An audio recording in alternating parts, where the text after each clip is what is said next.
والنجم إذا غوى بسم الله الرحمن الرحيم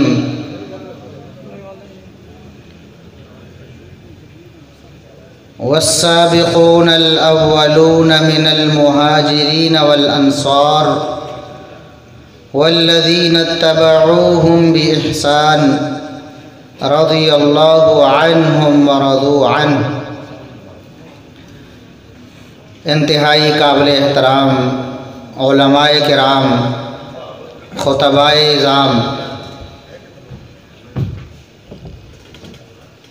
انتہائی قابل قدر بزرگوں، عزیز نوجوان ساتھیوں، عزت کے فضل و احسان سے یہ عظیم الشان اجتماع، یہ پروگرام منعقد ہو چکا ہے اور اللہ کی توفیق سے بہت سے علماء کرام، خطبائے اعظام آپ کے سامنے اپنے اپنے انداز سے کتاب و سنت کی دعوت کو پیش کریں گے۔ میرے ذمے جو عنوان لگایا گیا ہے وہ ہے دفاع سیدنا معاویہ رضی اللہ عنہ۔ سیدنا معاویہ رضی اللہ عنہ کون ہیں؟ اسلام کے ایک بہت بڑے جرنیل ہیں، رسول اللہ صلی اللہ علیہ وسلم کے تیار کردہ بہت بڑے سپہ سالار ہیں۔ وہ رسول اللہ صلی اللہ علیہ وسلم کے دیے ہوئے دین کے امین ہیں۔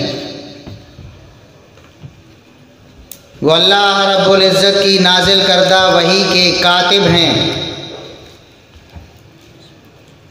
وہ رسول اللہ صلی اللہ علیہ وسلم کے خاص رشتہ دار ہیں۔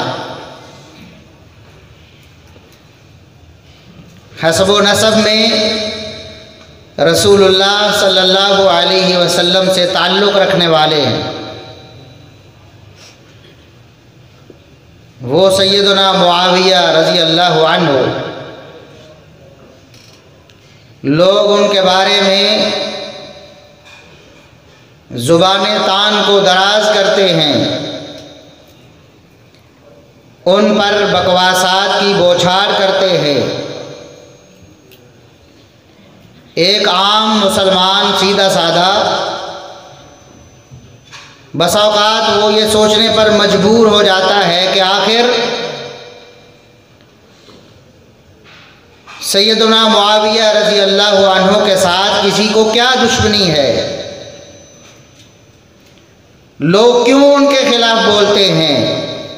ان کی شان میں توہین کیوں کرتے ہیں؟ اس بات کو سمجھنا بہت ضروری ہے کہ ان جلیل القدر ہستیوں کے خلاف طعن کرنے والے اور زبان کو دراز کرنے والے وہ در حقیقت اسلام کے دشمن ہیں۔ جس قدر کسی جلیل القدر ہستی نے، کسی صحابی نے، کسی محدث نے، کسی امام نے اسلام کی عظیم خدمت کی ہے، اسی قدر اسلام کے دشمن اس کے خلاف اپنی دشمنی کو پورے زور سے نکالتے ہیں۔ جس قدر زیادہ خدمات ہیں، جس قدر زیادہ کارہائے نمایاں ہیں، اسی قدر دشمن بھی زیادہ ہے۔ رسول اللہ صلی اللہ علیہ وسلم اس کائنات کے سب سے بڑے محسن ہیں۔ آپ صلی اللہ علیہ وسلم کی امانت و دیانت کو،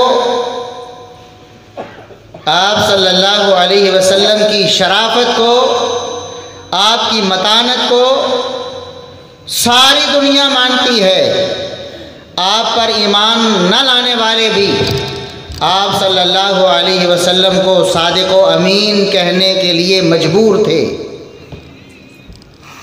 لیکن آج بھی اس خاتم النبیین والمرسلین صلی اللہ علیہ وسلم پر دنیا میں بہت سے لوگ اعتراضات کرتے ہیں۔ آپ صلی اللہ علیہ وسلم کی توہین کی جاتی ہے، آپ صلی اللہ علیہ وسلم کی ذات بابرکات کو نشانہ بنایا جاتا ہے۔ آپ کو معلوم ہے ظالموں نے اس رسول رحمت صلی اللہ علیہ وسلم کو، جو ساری کائنات کے لیے رحمت بن کے آئے، جن کی تعلیمات کی وجہ سے آج دنیا میں جو امن و امان دیکھتے ہیں، یہ جو تہذیب، نام نہاد تہذیب کا دعویٰ ہے دنیا کو، یہ ہمارے ہی رسول صلی اللہ علیہ وسلم کی تعلیمات کو چرا کر انہوں نے ترقی کی ہے۔ ہماری ہی وہی کتاب و سنت کا مطالعہ کر کے، ہمارے ہی علماء اور سائنسدانوں کی کتابیں پڑھ کے، لیکن پھر بھی رسول اللہ صلی اللہ علیہ وسلم کے گستاخانہ خاکے بناتے ہیں۔ بھلا آپ صلی اللہ علیہ وسلم کا کیا قصور تھا؟ رحمت للعالمین کو نعوذ باللہ دہشت گرد کہا جاتا ہے۔ آپ صلی اللہ علیہ وسلم کی سیرت کو مسخ کرنے کی کوشش کی جاتی ہے۔ وجہ کیا ہے؟ ان دشمنوں کی دشمنی کا سبب کیا ہے؟ یہ نہیں کہ رسول اللہ صلی اللہ علیہ وسلم کی نعوذ باللہ تعلیمات بری تھیں، یا آپ پر قرآن کی آیات جو نازل ہوئی ہیں ان میں کوئی تشدد ہے، یا آپ صلی اللہ علیہ وسلم کی احادیث میں کوئی تشدد ہے۔ ایسا قطعاً نہیں ہے۔ دراصل جو مصلح بن کے آتا ہے، اصلاح قبول کرنے والے اصلاح قبول کر لیتے ہیں، اور جن کے دل برے ہوتے ہیں وہ اصلاح قبول کرنے کی بجائے دشمن بن جاتے ہیں۔ ایک ابو بکر صدیق ہیں جو رسول اللہ صلی اللہ علیہ وسلم کی دعوت پر لبیک کہتے سب سے پہلے مسلمان ہوتے ہیں۔ عورتوں خواتین میں سے سیدہ خدیجہ رضی اللہ عنہا ہے، سب سے پہلے ایمان لانے والوں میں شامل ہوتی ہے۔ بچوں میں سیدنا علی المرتضیٰ رضی اللہ عنہ ہیں، سب سے پہلے ایمان لانے والوں میں شامل ہوتے ہیں۔ لیکن دوسری طرف ابو جہل و ابو لہب بھی ہیں۔ دعوت ایک ہی ہے، شخصیت اور ہستی ایک ہی ہے، کسی نے ان کو اپنے دل میں بسایا ہے اور کسی نے پتھر مارے ہیں، کسی نے کلمہ پڑھا ہے اور کسی نے تبا لک یا محمد کہا ہے، نعوذ باللہ ثم نعوذ باللہ۔ اس لیے یہ مت سمجھیں کہ آخر دشمنی کا سبب کیا ہے، ایک ہی سبب ہے۔ جو رسول اللہ صلی اللہ علیہ وسلم سے دشمنی کا سبب ہے وہی آپ کے جانثاروں، آپ کے وفاداروں، آپ کے صحابہ کرام سے دشمنی کا سبب ہے۔ اس دنیا میں ابو بکر صدیق رضی اللہ عنہ کو بہت گالیاں دی جاتی ہیں، ان کی شان میں توہین و تنقیص بہت زیادہ کی جاتی ہے۔ آپ سب احباب سوشل میڈیا کے توسط سے ملاحظہ فرماتے ہیں ان بدبختوں کا سیدنا ابو بکر صدیق رضی اللہ عنہ کے بارے میں رویہ کیا ہوتا ہے۔ وہ صدیق جنہوں نے اپنی ساری زندگی، اپنا مال، اپنی جان اسلام کے لیے وقف کر دی، اپنا خاندان، بلکہ ما ہی اول برکتکم یا علی ابی بکر۔ صحابہ یہ کہنے پر مجبور ہو گئے کہ ابو بکر یہ ابو بکر رضی اللہ عنہ کے خاندان کی کوئی پہلی برکت نہیں ہے جو ہمیں مسلمانوں کو نصیب ہوئی ہے۔ ابو بکر صدیق رضی اللہ عنہ کا سارا خاندان مسلمانوں کے لیے رحمت ہے، لیکن اس کے باوجود ظالم جھوٹ بول بول کر ان کی توہین کرتے ہیں، ان کے ایمان کو انکار کرتے ہیں، ان کی صداقت و امانت کا انکار کرتے ہیں، ان کو نعوذ باللہ ظالم اور ان کو غاصب قرار دینے کی کوشش کرتے ہیں۔ وجہ کیا ہے؟ یہ سب سے بڑے محسن ہیں اس اسلام کے، ہمارے دین کے اور ہمارے پیغمبر صلی اللہ علیہ وسلم کے۔ عمر فاروق رضی اللہ عنہ سے کسی کو کیا دشمنی ہے؟ یہی کہ وہ کفر کے خلاف ننگی تلوار تھے۔ جب سے انہوں نے اسلام قبول کیا، کلمہ ایمان پڑھا، عبداللہ ابن مسعود رضی اللہ عنہ، صحیح بخاری میں حدیث موجود ہے، فرماتے ہیں ما زلنا عزتا منذ اسلم عمر، جب سے عمر نے اسلام قبول کیا پھر اسلام کا گراف اوپر ہی چلتا چلا گیا، اسلام ترقی کی منازل ہی طے کرتا چلا گیا، اس کے بعد اسلام نے زوال نہیں دیکھا۔ یہی وجہ ہے، یہ عمر کی خدمت اسلام ہے کہ اس کی وجہ سے لوگ دشمن بن گئے ہیں، آج انہیں بھی گالیاں دیتے ہیں، آج نعوذ باللہ ثم نعوذ باللہ پاؤں پہ ان کا نام لکھتے ہیں ہمارے اس ملک میں۔ کیا دشمنی ہے؟ یہی دشمنی ہے کہ انہوں نے اسلام کی خدمت کی ہے۔ عثمان ابن عفان رضی اللہ عنہ، ان کے خلاف نعوذ باللہ طوفان بدتمیزی کھڑا کیا جاتا ہے۔ کیا ان سے دشمنی ہے؟ ان کا قصور کیا ہے؟ اسلام کے سب سے بڑے مالی مددگار پوری تاریخ اسلام میں، ان سے بڑا مال خرچ کرنے والا کوئی نہیں آیا۔ وہ عثمان جن کا فرشتے بھی حیا کرتے ہیں، اتنا معزز اور معتبر، لیکن لوگ ان کو بھی گالیاں دیتے ہیں۔ کیا قصور ہے؟ اس لیے قطعاً یہ نہ سوچیں کہ لوگ باتیں کرتے ہیں سیدنا معاویہ رضی اللہ عنہ کے بارے میں، شاید کوئی غلطی کی ہوگی انہوں نے، شاید کوئی اسلام کا نقصان کیا ہوگا انہوں نے۔ قطعاً ایسا نہیں ہے۔ اگر یہ معیار بناؤ گے تو اس کا مطلب ہے کہ رسول اللہ صلی اللہ علیہ وسلم کی شخصیت کو بھی آپ نے داغدار کر دیا ہے۔ آپ نے ابو بکر و عمر و عثمان اور سیدنا علی اور طلحہ و زبیر کسی کا بھی حیا نہیں کیا ہے۔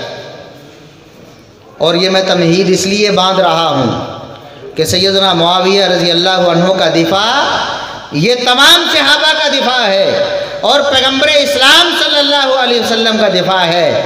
سیدنا معاویہ رضی اللہ عنہ ایک ایسی دیوار ہے، جو شخص بدبخت اس کو پھلانگ جاتا ہے پھر کسی کا حیا نہیں کرتا ہے۔ اور یہ بات آج میں 1400 سال بعد نہیں کہہ رہا، دوسری تیسری صدی ہجری کے ایک بہت بڑے عالم ہیں ابو توبہ ربیع بن نافع رحمہ اللہ تعالی، جن کی پیدائش 150 ہجری میں ہوئی ہے۔ 150 ہجری میں پیدا ہونے والے 50 سال اپنی زندگی کے دوسری صدی ہجری میں گزارے ہیں۔ تبع تابعین کا زمانہ بڑے قریب سے دیکھا ہے، بعض تابعین سے بھی ملاقات ہوئی ہے۔ یہ شخصیت کیا فرماتی ہیں؟ معاویہ تو ستر لاصحاب النبی صلی اللہ علیہ وسلم۔ لوگوں یاد رکھو، نبی کے صحابہ کو بچانا چاہتے ہو تو معاویہ کو بچا لو۔ معاویہ رضی اللہ عنہ ایک ایسی رکاوٹ ہے، ایک ایسا پردہ ہے، ایک ایسی دیوار ہے جو ان سے آگے گزر جاتا ہے پھر اس سے آگے کبھی رکنے والا، پھر وہ سیدنا معاویہ رضی اللہ عنہ سے آگے سیدنا عثمان رضی اللہ عنہ پر لازمی جائے گا، ان سے آگے سیدنا عمر رضی اللہ عنہ کی توہین ضرور کرے گا، اور ان سے آگے سیدنا ابوبکر صدیق رضی اللہ عنہ کی توہین ضرور کرے گا، جو حقیقت میں محمد الرسول اللہ صلی اللہ علیہ وسلم کی توہین ہے۔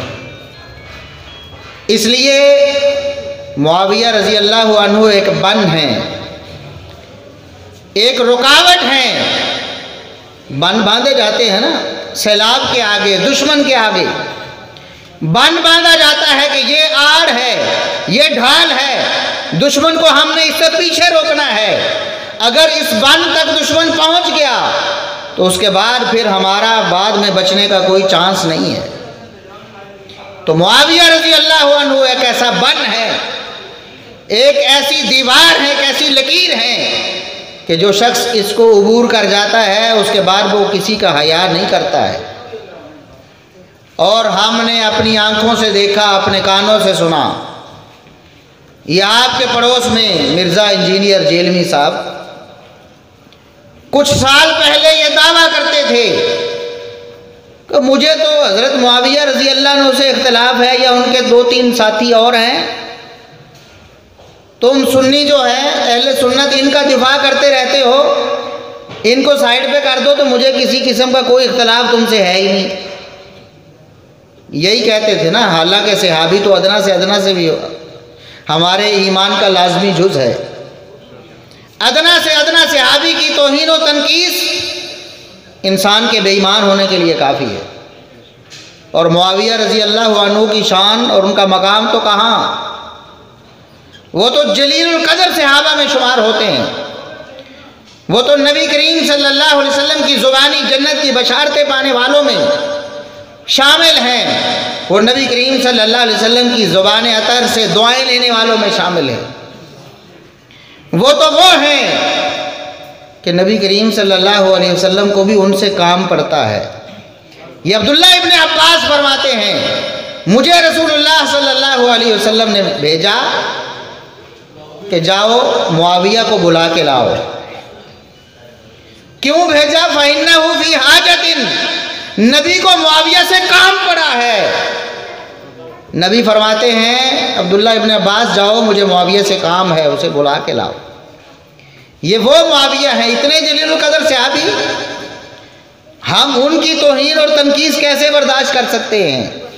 تو دعویٰ کیا تھا کہ مجھے حضرت معاویہ سے اور چند ایک بلکہ 3 اور تھے، نام لیتے تھے انجینئر صاحب، سیدنا معاویہ رضی اللہ عنہ، سیدنا مغیرہ بن شعبہ رضی اللہ عنہ، سیدنا عمر بن عاص رضی اللہ عنہ اور سیدنا ابو موسیٰ اشعری رضی اللہ عنہ۔ یہ باقاعدہ آن دی ریکارڈ ان کی بات موجود ہے کہ بس ان 4 کو سائیڈ پہ کر دو، ہمیں کوئی اختلاف نہیں۔ لیکن پھر اس اللہ کے ولی ربیع بن نافع رحمۃ اللہ علیہ کا قول کیسے صادق آتا؟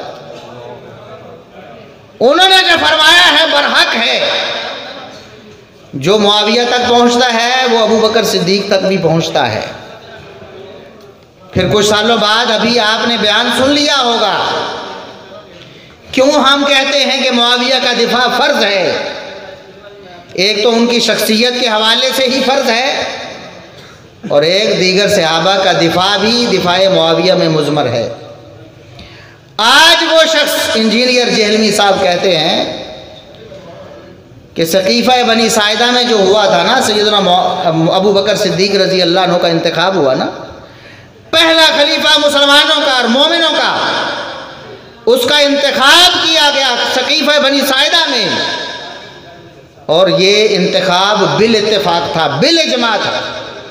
سارے صحابہ انصار و مہاجرین جو تھوڑی دیر پہلے اختلاف کر رہے تھے کہ خلیفہ انصار میں سے ہونا چاہیے یا مہاجرین میں سے، کچھ کہہ رہے تھے کہ ایک انصار میں سے ہو جائے ایک مہاجرین میں سے ہو جائے، قریب تھا کہ اختلاف بڑھ جاتا۔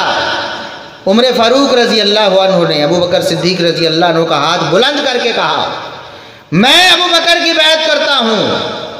اس کے بعد پھر چراغوں میں روشنی نہیں رہی۔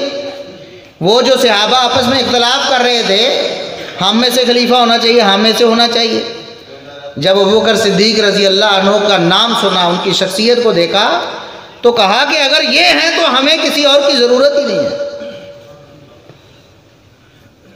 یہ وہ انتخاب ہے۔ آج انجینئر صاحب اس انتخاب کے بارے میں کہتے ہیں کہ وہ انتخاب ہی امت کی بربادی کا سبب بنا ہے، نعوذ باللہ۔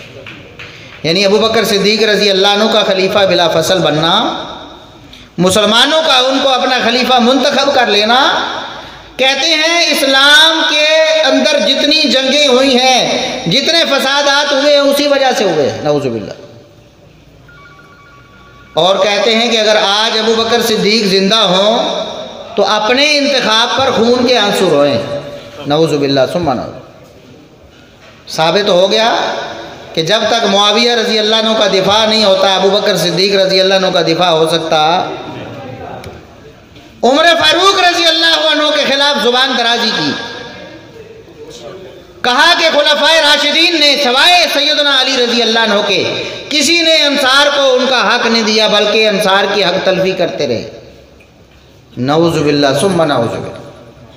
سیدنا ابو بکر رضی اللہ عنہ، سیدنا عمر رضی اللہ عنہ اور سیدنا عثمان رضی اللہ عنہ، تینوں کی توہین یہ کہہ کے کی کہ انہوں نے انصار کو ان کا حق نہیں دیا، حق تلفی کی ہے، بلکہ یہاں تک کہا کہ انصار قیامت کے دن حوض کوثر پر آئیں گے اور نبی ان کی دلجوئی کے لیے فرمائیں گے کہ تمہاری حق تلفی کرنے والوں کو آج میں اپنے سے دور کرتا ہوں، سحقن سحقن لمن غیر آباد، نعوذ باللہ۔ اس لیے ہم کہتے ہیں کہ معاویہ رضی اللہ عنہ کا دفاع یہ تمام صحابہ کا دفاع ہے، بلکہ یہ دفاع صحابہ کی بنیاد ہے۔ یہ سبق یاد کر لیں کہ معاویہ رضی اللہ عنہ کوئی معمولی ہستی نہیں ہے۔ جس طرح ابو بکر صدیق رضی اللہ عنہ کی خدمات ہیں، عمر فاروق رضی اللہ عنہ کی خدمات ہیں، عثمان غنی رضی اللہ عنہ کی خدمات ہیں، علی المرتضیٰ رضی اللہ عنہ کی خدمات ہیں، اسی طرح امت کے لیے معاویہ رضی اللہ عنہ کی خدمات ہیں۔ اگر کوئی خدمت نہ ہوتی ان کی، کوئی اور فضیلت نہ ہوتی، نبی کی صحابیت اتنا بڑا شرف تھی کہ اس کے بعد کسی اور فضیلت کی ضرورت ہی نہیں تھی۔ اتنا بڑا شرف صحابیت والا، اور اس کے بعد نبی کریم صلی اللہ علیہ وسلم کی رشتہ داری والا۔ آج لوگ بات کرتے ہیں کہ نبی کی رشتہ داری کا خیال کرو، اچھی بات ہے، کرنا چاہیے۔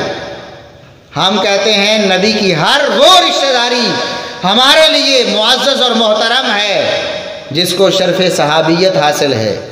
نبی کی زندگی میں نبی کا کوئی رشتہ دار موجود تھا، اگر وہ صحابی بن گیا تو ہمارے ماتھے کا جھومر ہے، اور اگر وہ صحابی نہیں بنا یعنی کلمہ نہیں پڑھا تو پھر ہم اس کا احترام نہیں کرتے۔ نبی کا کوئی بھی رشتہ دار ہو، ہم نبی کی بیٹی کی بھی عزت کرتے ہیں، نبی کے نواسوں کی بھی عزت کرتے ہیں، نبی کے داماد کی بھی عزت کرتے ہیں، نبی کے چچا کی بھی عزت کرتے ہیں، دیگر رشتہ داروں کی بھی عزت کرتے ہیں، لیکن تمہیں نبی کی یہ رشتہ داری نظر نہیں آتی۔ نبی کریم صلی اللہ علیہ وسلم کے برادر نسبتی ہیں سیدنا معاویہ رضی اللہ عنہ، اور سیدنا معاویہ رضی اللہ عنہ کی توہین کرنا یہ نبی کو دکھ پہنچانا ہے۔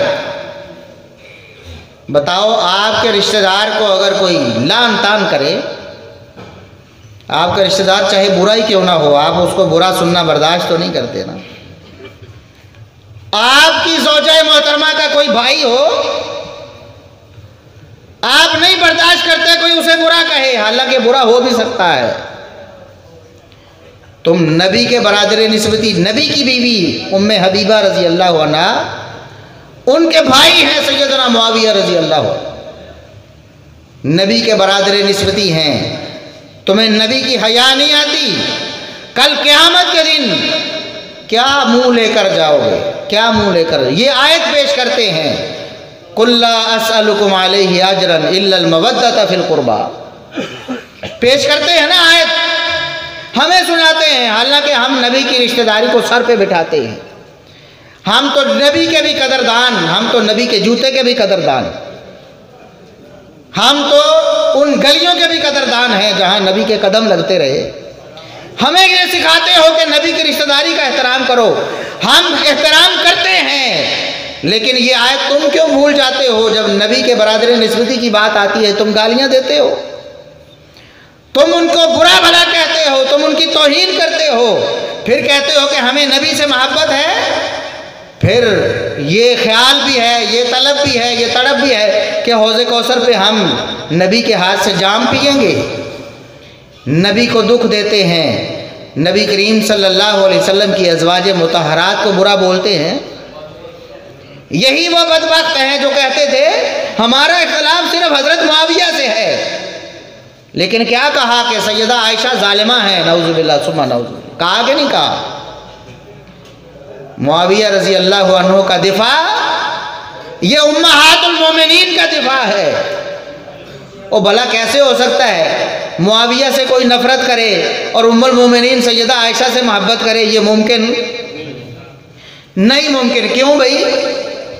سیدہ عائشہ صدیقہ رضی اللہ عنہا ام المومنین وہ فرماتی ہیں کہ جب مسلمانوں میں اختلاف تھا نا، اس وقت میں یہ خواہش کرتی تھی کہ یا اللہ میری عمر بھی معاویہ کو لگا دے۔ معاویہ رضی اللہ عنہ وہ جلیل القدر ہستی ہیں کہ نبی کی سب سے پیاری بیوی، نبی کی سب سے بڑی محبوبہ اس کائنات میں۔ پوچھا گیا نا من احب الناس الیک یا رسول اللہ، اللہ کے رسول آپ کو سب سے بڑھ کر محبوب کون ہے؟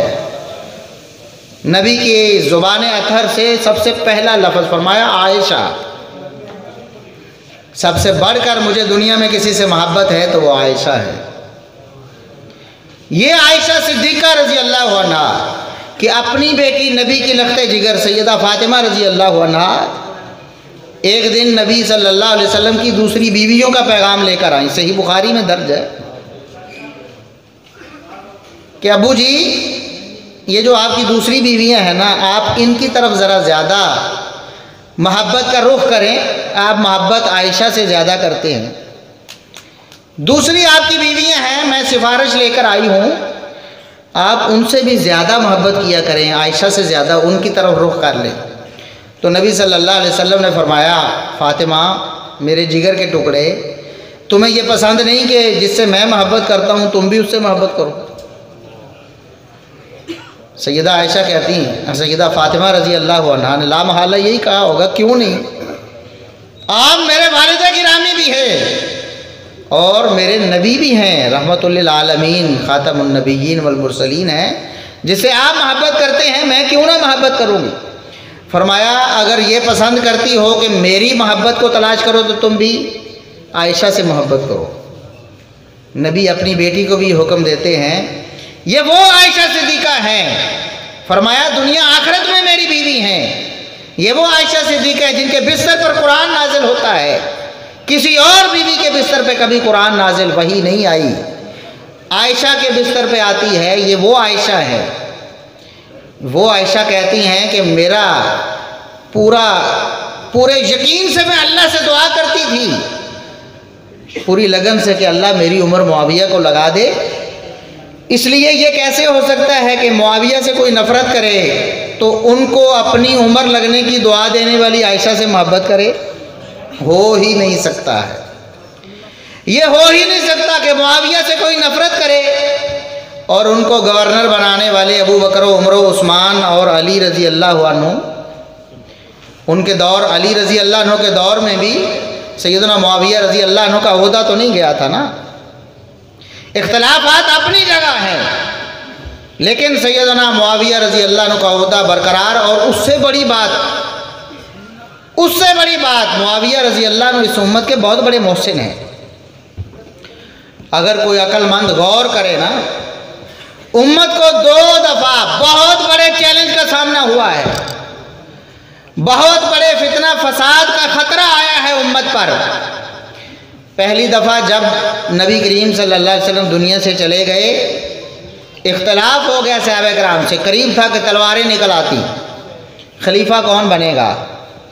اس وقت ابو بکر صدیق رضی اللہ عنہ خلیفہ بنے اور مسلمانوں نے سکھ کا چین سانس لیا اور پورے مسلمان متفق اور متحد ہو گئے، کوئی اختلاف کرنے والا باقی نہ رہا۔ شخصیت کس کی تھی؟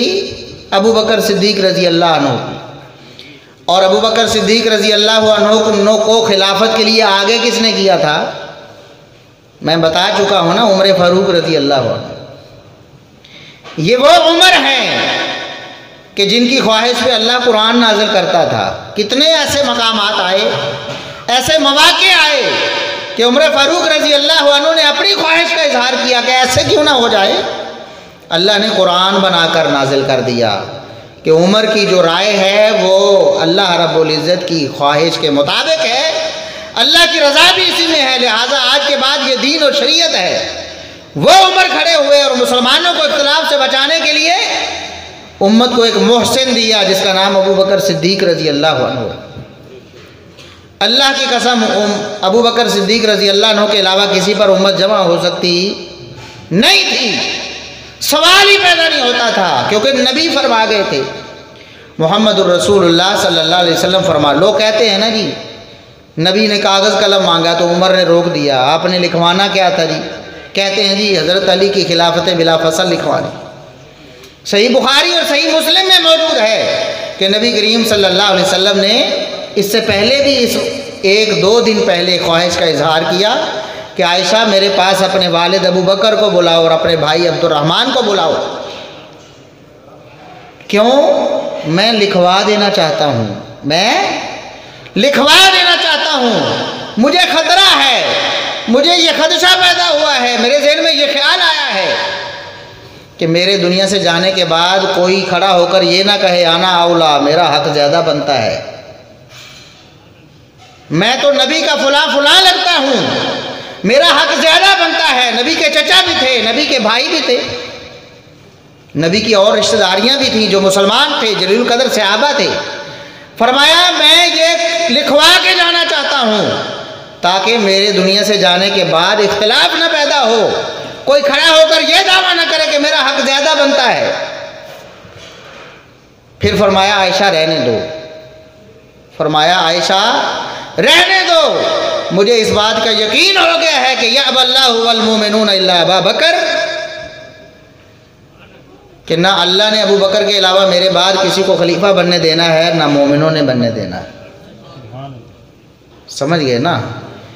یہ اللہ کا فیصلہ تھا، اور عمر فاروق رضی اللہ عنہ نے اللہ کے اسی فیصلے کو پایا، تکمیل تک پہنچایا۔ تو سب سے بڑے اور پہلے محسن نبی کے بعد اس امت کے کون ہیں؟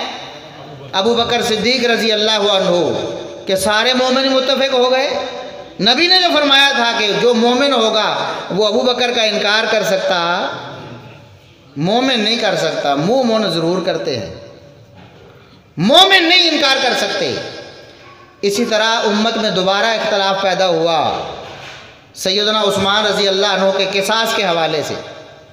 پہلے بھی جو اختلاف پیدا ہوا تھا وہ بھی کوئی برا نہیں تھا، خلافت کے بارے میں پیدا ہوا تھا نا، خلیفہ کس کو بنایا، رائے مختلف ہو گئی۔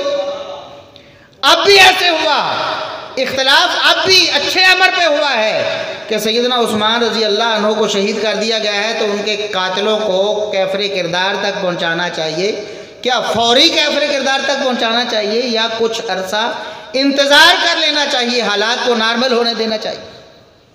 یہ اختلاف ہے۔ ایک گروہ جلیل القدر صحابہ کا، جن میں سیدہ عائشہ صدیقہ رضی اللہ عنہا، طلحہ زبیر ہیں، اور بڑے بڑے صحابہ ہیں عشرہ مبشرہ میں سے، وہ کہتے ہیں کہ فی الفور ان ظالموں کو کیفر کردار تک پہنچانا چاہیے، ورنہ یہ کوئی اور فساد کھڑا کریں گے، ان کو راستے سے فوراً ہٹانا چاہیے۔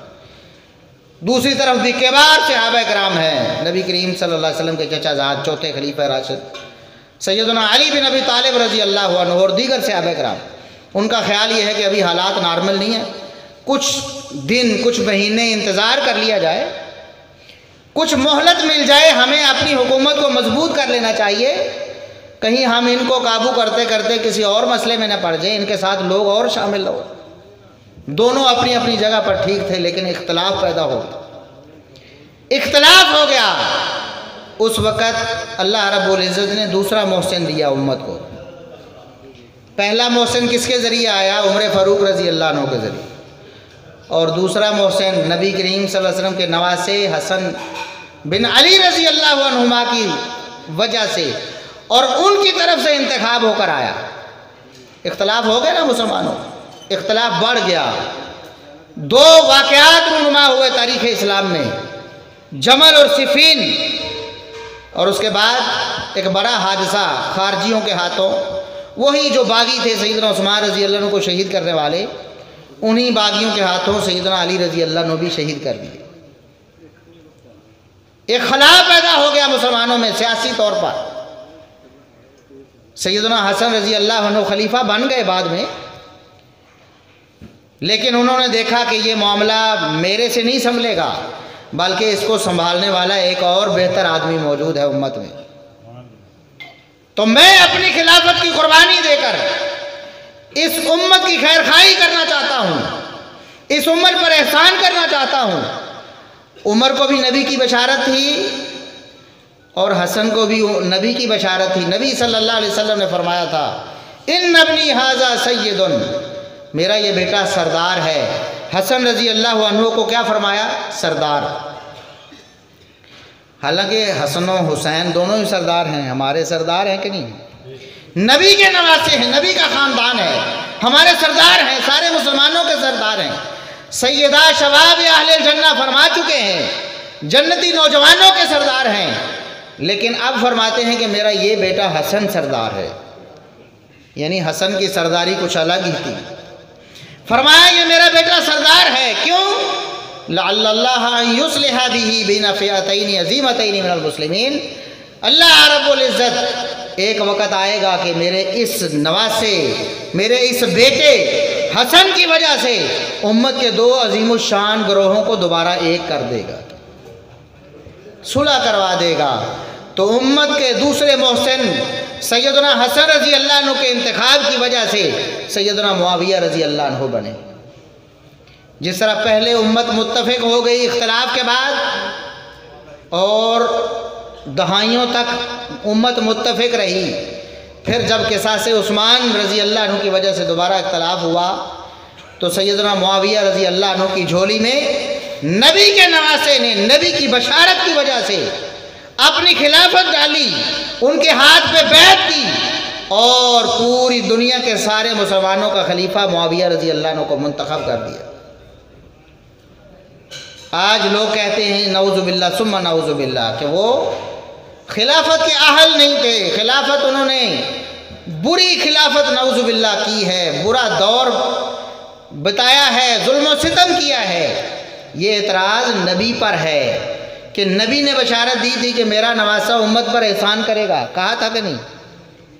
یہ صحیح بخاری صحیح مسلم میں موجود ہے کہ میرا یہ نواسہ سردار ہے، یہ امت پر احسان کرے گا کہ امت کی صلح کروائے گا۔ تو حسن رضی اللہ عنہ نے نبی کی بشارت کی وجہ سے احسان کیا کیا؟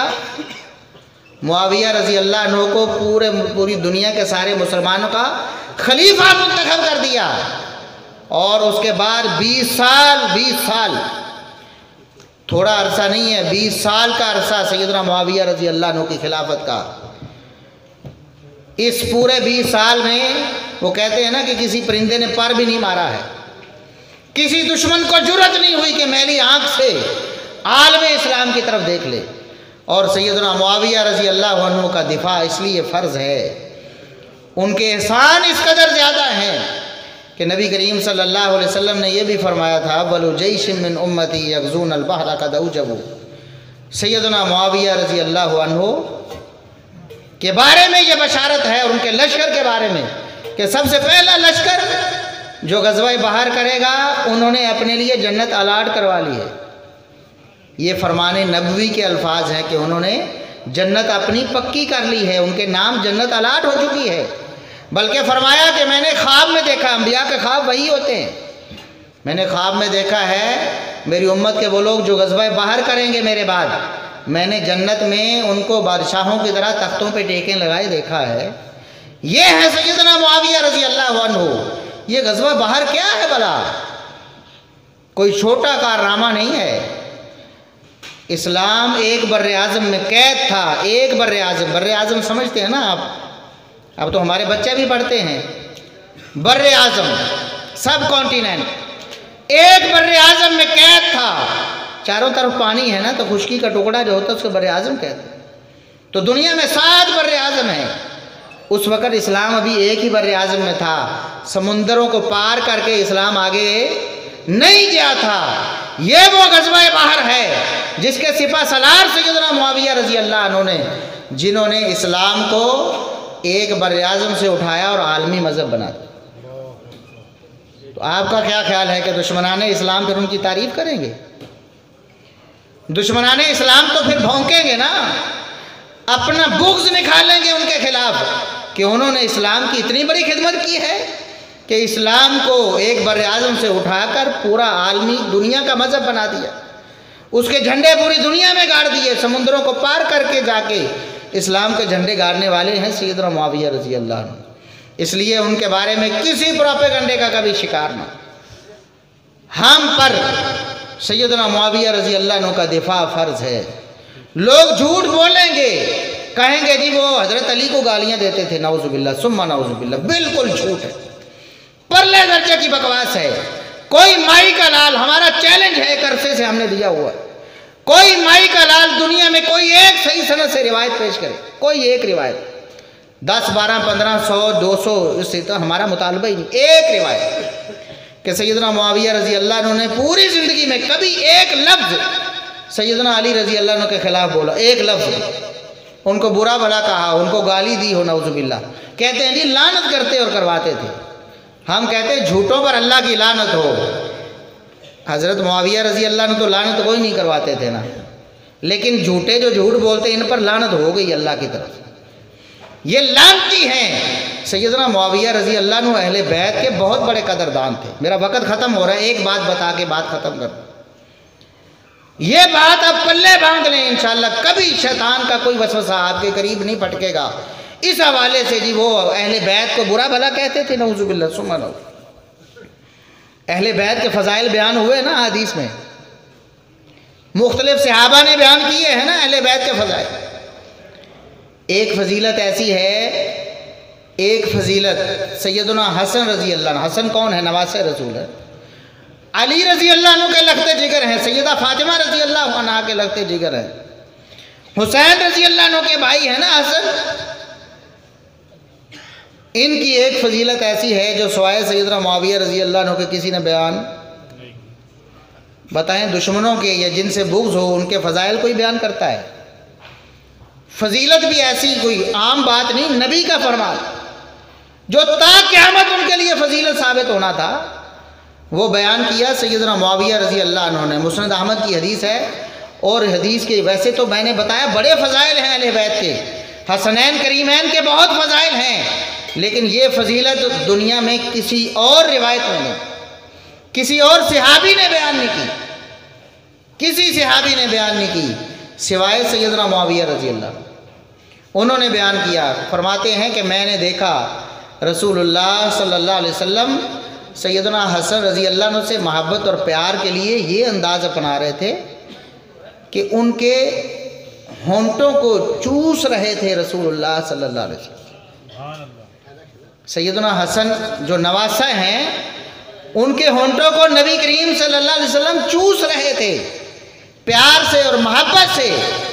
کتنی بڑی فضیلت ہے، نبی جس کے ہونٹوں کو چوسیں، کتنی بڑی فضیلت ہے۔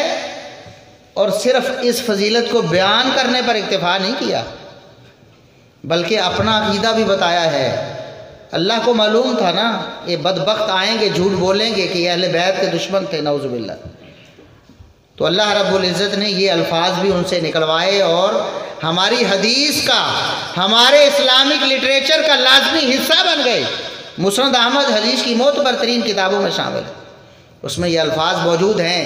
صرف یہ فضیلت بیان کر کے بس نہیں کی بلکہ اپنا عقیدہ، اپنے جذبات کا اظہار کیا۔